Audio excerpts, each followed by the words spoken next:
Hello everyone, concept Hunter में आपका स्वागत है। तो आज मैं आपको बताऊंगी कि ब्रिटेन का प्रधानमंत्री बनने के बाद ऋषि सुनक की पहली प्रतिक्रिया क्या है और उन्होंने ऐसा क्यों बोला कि पिछली गलतियों को सुधारूंगा। ये बात आप सब जानते हैं कि ऋषि सुनक को ब्रिटेन का प्रधानमंत्री बना दिया गया है। प्रधानमंत्री बनते ही सुनक ने अपनी पहली प्रतिक्रिया में एक वादा किया है कि पहले जो भी गलतियां हुई हैं वे उन्हें सुधारने के लिए काम करने वाले हैं। वे हर चुनौती का निडरता से सामना करेंगे और देश को नई ऊंचाइयों पर लेकर जाएंगे। ब्रिटेन के इतिहास में ऋषि सुनक ने अपना नाम स्वर्णित अक्षरों से दर्ज करवा लिया है। वे ब्रिटेन के भारतीय मूलक वाले प्रधानमंत्री बन गए हैं। किंग चार्ल्स की तरफ से उन्हें सरकार बनाने का न्योता भी दे दिया गया है। इस बात का ऐलान तो सोमवार को ही कर दिया गया था। अब आज मंगलवार को किंग चार्ल्स ने उन्हें सरकार बनाने का न्योता देकर औपचारिक ऐलान भी कर दिया है।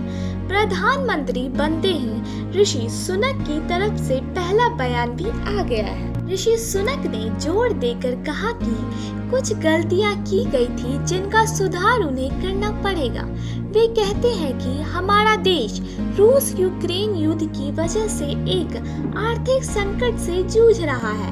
पहले कुछ गलतियां की गई थी और उन्होंने ये भी कहा कि मैं उन्हीं गलतियों को ठीक करने के लिए चुना गया हूँ। जो भी चुनौतियां आने वाली है मैं पूरी निष्ठा के साथ उनसे निपटने वाला हूँ। ये मेरा आप सभी से वादा रहने वाला है। अब जानकारी के लिए बता दें कि ऋषि सुनक का प्रधानमंत्री बनना इसलिए भी मायने रखता है क्योंकि उन्होंने पहले लीज ट्रस से मुकाबला किया था और फिर कुछ समय के बाद के लिए बोरिस जॉनसन से भी उनकी सीधी टक्कर रही।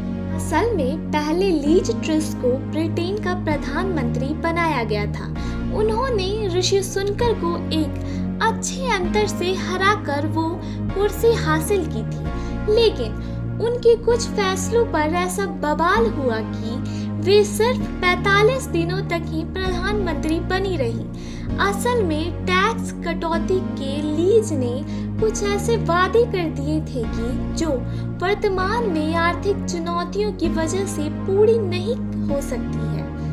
ऐसे में उनको अपने ही लिए कुछ फैसले वापस लेने पड़ गए। इसी वजह से दोनों जनता और पार्टी कई नेताओं ने खुद को थका हुआ सा महसूस किया।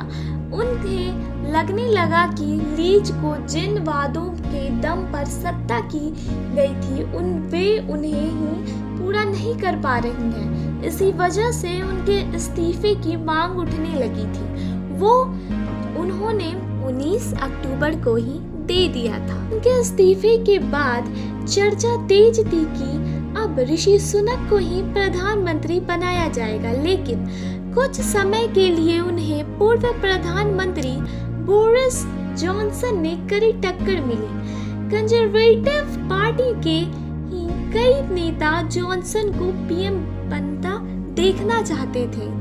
तर्क दिया जा रहा था कि उन्हें ही जनता का सबसे बड़ा जनादेश मिला था।